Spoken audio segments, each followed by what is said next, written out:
श्रीमद् भागवत महापुराण चतुर्थ स्कंद 13वां अध्याय। ध्रुव वंश का वर्णन, राजा अंग का चरित्र। इससे पिछले अध्याय में हमने ध्रुव जी को कुबेर का वरदान और विष्णु लोक की प्राप्ति इसके विषय में सुना। अब आगे श्री सूत जी कहते हैं, सौनक जी, श्री मैत्रेय मुनि के मुख से ध्रुव जी के विष्णु पद पर आरूढ़ होने का वृत्तांत सुनकर विदुर जी के हृदय में भगवान विष्णु की भक्ति का उद्रेक हो आया और उन्होंने फिर मैत्रेय जी से प्रश्न करना आरंभ किया। विदुर जी ने पूछा, भगवत परायण मुने, ये प्रचेता कौन थे? किसके पुत्र थे? किसके वंश में प्रसिद्ध थे? और इन्होंने कहाँ यज्ञ किया था?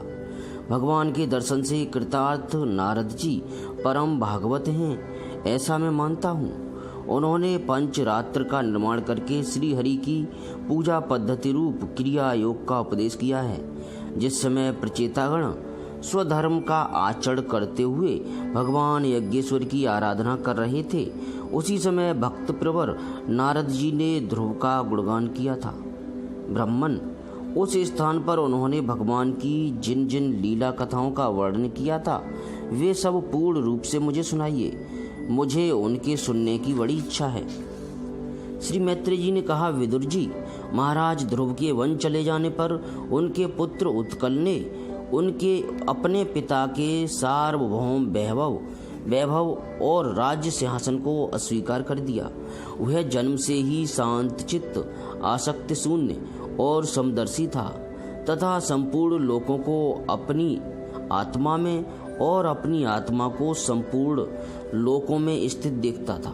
उसके अंतःकरण का वासना रूप मल अखंड योग अग्नि से भस्म हो गया था, इसलिए वह अपनी आत्मा को विशुद्ध बोध रस के साथ अभिन्न आनंदमय और सर्वत्र व्याप्त देखता था। सब प्रकार के भेद से रहित प्रशांत ब्रह्म को ही वह अपना स्वरूप समझता था तथा अपनी आत्मा से भिन्न कुछ भी नहीं देखता था। वह अज्ञानियों को रास्ते आदि साधारण स्थानों में बिना लपट की आग के समान मूर्ख, अंधा, बहरा, पागल अथवा गूंगा सा प्रतीत होता था। वास्तव में ऐसा था नहीं। इसलिए कुल के बड़े बूढ़े तथा मंत्रियों ने उसे मूर्ख और पागल समझकर उसके छोटे भाई भ्रमी पुत्र वत्सर को राजा बनाया। वत्सर की प्रेयसी भार्या स्वरवीर थे के गर्भ से पुष्पाण, तिग्मकेतु, इस, ऊर्ज, वसु और जय नाम के 6 पुत्र हुए। पुष्पाण के प्रभा और दोसा नाम की 2 स्त्रियां थीं। उनमें से प्रभा के प्रातः, मध्याह्न दिन और साय ये 3 पुत्र हुए। दोसा के प्रदोष, निशीथ और व्युष्ट ये 3 पुत्र हुए। व्युष्ट ने अपनी भार्या पुष्करणी से सर्वतेजा नाम का पुत्र उत्पन्न किया। उसकी पत्नी आकुति से चक्षु नामक पुत्र हुआ। चाक्षुष मनवंतर में वही मन हुआ। चक्षुमन की स्त्री नडबला से पुर, कुत्स, त्रित, धुम्न, सत्यवान, ऋत, व्रत, अग्निष्टोम, अतिरात्र, प्रद्युम्न, शिव और उल्मुख ये 12 सत्वगुणी बालक उत्पन्न हुए। इनमें उल्मुख ने अपनी पत्नी पुष्करणी से अंग, सुमना, ख्याति, कृत, अंगिरा और गय ये 6 उत्तम पुत्र उत्पन्न किए। अंग की पत्नी सुनीता ने क्रूर कर्मा वैन को जन्म दिया, जिसकी दुष्टता से उद्विग्न होकर राजऋषि अंग नगर छोड़कर चले गए थे। प्यारे विदुर जी, मुनियों के वाक्य वज्र के समान अमोघ होते हैं। उन्होंने कुपित होकर वैन को शाप दिया और जब वह मर गया तब कोई राजा न रहने के कारण लोक में लुटेरों के द्वारा प्रजा को बहुत कष्ट होने लगा। यह देखकर उन्होंने वैन की दाहिनी भुजा का मंथन किया, जिससे भगवान विष्णु के अंशावतार आदि सम्राट महाराज पृथु प्रकट हुए। विदुर जी ने पूछा, ब्राह्मण, महाराज अंग तो बड़े शील संपन्न, साधु स्वभाव, ब्राह्मण, भक्त और महात्मा थे। उनके वेन जैसा दुष्ट पुत्र कैसे हुआ? जिसके कारण दुखी होकर उन्हें नगर छोड़ना पड़ा। राजदंडधारी वेन का भी ऐसा क्या अपराध था जो धर्मज्ञ मुनीश्वरों ने उसके प्रति शाप रूप ब्रह्मदंड का प्रयोग किया। राजा का कर्तव्य है कि वह प्रजापालक राजा से कोई पाप बन जाए तो भी उसका तिरस्कार न करे, क्योंकि वह अपने प्रभाव से 8 लोकपालों के तेज को धारण करता है। ब्राह्मण, आप भूत भविष्य की बातें जानने वालों में सर्वश्रेष्ठ हैं, इसलिए आप मुझे सुनीता के पुत्र वेन की सब करतूतें सुनाइए। मैं आपका श्रद्धालु भक्त हूँ। श्री मैत्रेय जी ने कहा, विदुर जी, एक बार राजऋषि अंग ने अश्वमेध महायज्ञ का अनुष्ठान किया। उसमें वेदवादी ब्राह्मणों के आवाहन करने पर भी देवता लोग अपना भाग लेने नहीं आए। तब ऋत्विजों ने विस्मित होकर यजमान अंग से कहा, राजन, हम आहुतियों के रूप में आपका जो घृत आदि पदार्थ हवन कर रहे हैं उसे देवता लोग स्वीकार नहीं करते। हम जानते हैं आपकी होम सामग्री दूषित नहीं है, आपने उसे बड़ी श्रद्धा से जुटाया है तथा वेद मंत्र भी किसी प्रकार बलहीन नहीं है, क्योंकि उनका प्रयोग करने वाले ऋत्विजगण याजकोचित सभी नियमों का पूर्णतया पालन करते हैं। हमें ऐसी कोई बात नहीं दिखती कि इस यज्ञ में देवताओं का किंचित भी तिरस्कार हुआ है।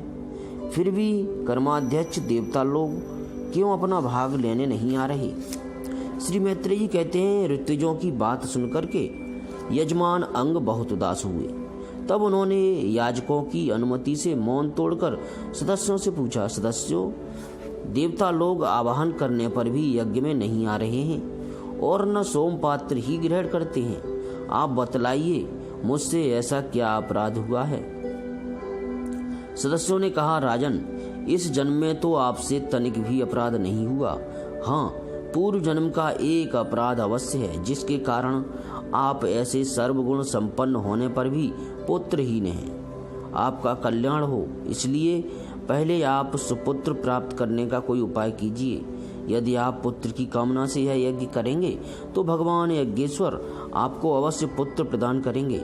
जब संतान के लिए साक्षात यज्ञ पुरुष श्री हरि का आवाहन किया जाएगा, तब देवता लोग स्वयं ही आकर अपना अपना यज्ञ भाग ग्रहण करेंगे। भक्त जिस जिस वस्तु की इच्छा करता है, श्री हरि उसे वही वही पदार्थ देते हैं। उनकी जिस प्रकार आराधना की जाती है, उसी प्रकार उपासक को फल भी मिलता है। इस प्रकार राजा अंग को पुत्र प्राप्त कराने के निश्चय कर ऋत्विजों ने पशु में यज्ञ रूप से रहने वाले श्री विष्णु भगवान के पूजन के लिए पुरोडास नामक चरु समर्पण किया।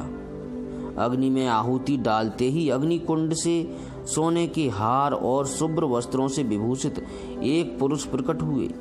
वे एक स्वर्ण पात्र में सिद्ध खीर लिए हुए थे।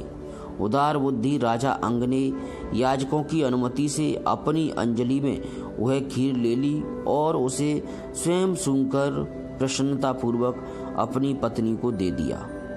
पुत्रहीना रानी ने वह पुत्र प्रदायिनी खीर खाकर अपने पति के सहवास से गर्भ धारण किया। उससे यथासमय उसके एक पुत्र हुआ। वह बालक बाल्यावस्था से ही अधर्म के वंश में उत्पन्न हुए अपने नाना मृत्यु का अनुगामी था। सुनीता मृत्यु की ही पुत्री थी, इसलिए वह भी अधार्मिक ही हुआ। वह दुष्ट वेन धनुष बाण चढ़ाकर वन में जाता और व्याध के समान बेचारे भोले भाले हरिणों की हत्या करता। उसे देखते ही पूर्वासी लोग वेन आया कहकर पुकार उठते।